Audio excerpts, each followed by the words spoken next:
د فجر مبارکه سوره چې د قرآن عظیم الشان 89 سوره ده په مکې معظمې کې رانازله شوې ده. 10 مبارک آیاتونه لري.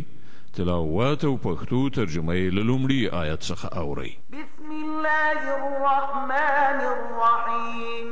د الله په نوم چې ډیر زیات مهربان پوره رحم لرونکی دی. والفجر وليال عشر والشفع والوتر والليل إذا يسر هل في ذلك قسم لذي حجر. قسم دی پر سهار او پر لسو شپو او پر جفت او طاق او په شپې چې کله هغه تیریږي. آیا په دې کې د کوم هوښیار لپاره داسې څه قسم شته چې ورباندې باور وکړي؟ ألم تر كيف فعل ربك بعاد إرم ذات العماد. تا ونه لیدل چې ستا پروردګار څه کار وکړ د عاد له قوم سره د لوړو ستنو خاوندانو د ارم له ښار سره؟ التي لم يخلق مثلها في البلاد. د کومو په څیر چې د نړۍ په هیوادونو کې هیڅ قوم نو پیدا کړی شوی. وثمود الذين جابوا الصخر بالواد. او له سمودیانو سره چې په وادي کې لوی لوی تیږې توغلې وي. وفرعون ذي الأوتاد الذين طغوا في البلاد فأكثروا فيها الفساد فصب عليهم ربك سوط عذاب إن ربك لبالمرصاد. او د میخونو څښتن فرعون سره دا هغه کسانو چې د نړۍ په هیوادونو کې ډیره زیاته سرکشي کړې وه او په هغو کې ډیر زیات فساد خور کړی و. په پای کې ستا پروردګار په هغو د عذاب دوره راکوزه کړه. حقیقت دا دی چې ستا پروردګار په څارنځي کې دی. فأما الإنسان إذا ما ابتلاه ربه فأكرمه ونعمه فيقول ربي أكرمن. خو د انسان حال دا دی چې د هغه پروردګار کله هغه په ازمایښت کې واچوي او هغه ته عزت او نعمت ورکړي نو هغه په تکبر سره وایي چې زما پروردګار زه د عزت خاوند کړم. وأما إذا ما ابتلاه فقدر عليه رزقه فيقول ربي أهانن. او کله چې هغه په ازمایښت کې واچوي او د هغه روزي پر هغه تنګه کړي نو هغه وایي زما پروردګار زه ذلیل کړم.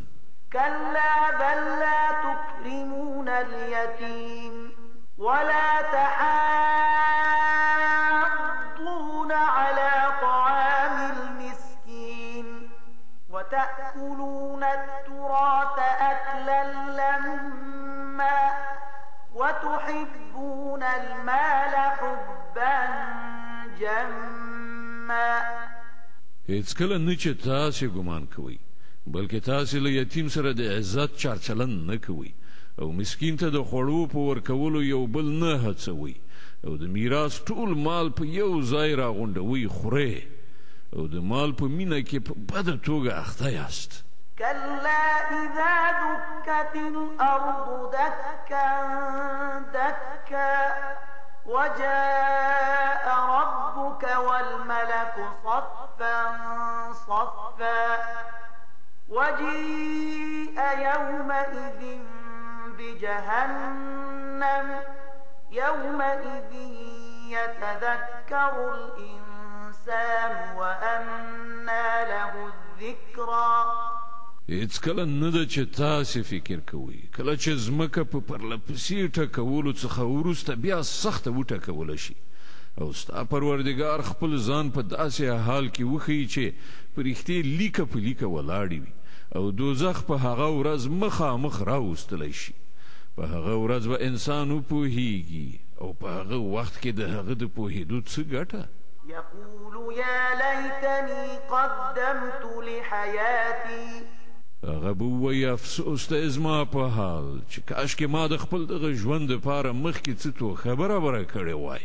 فيومئذ لا يعذب عذابه أحد ولا يوثق وثاقه أحد. بیا په هغه ورځ چې الله کوم عذاب ورکوي هماغسې عذاب ورکوونکی به بل څوک نه وي او الله چې څنګه تړل کوي هماغسې تړونکی به بل څوک نه وي. يا أيتها النفس المطمئنة ارجعي إلى ربك راضية مرضية. لبلا پلو ویل کیږي ای ډاډه نفسه انسانه زه د خپل پروردګار لوري ته په داسې حال کې چې ته له خپل غوره عاقبت نه خوشحاله او د خپل پروردګار په وړاندې غوره یې. فادخلي في عبادي وادخلي جنتي. ورننوځه زما په نیکو بندګانو کې او ننوځه زما جنت ته.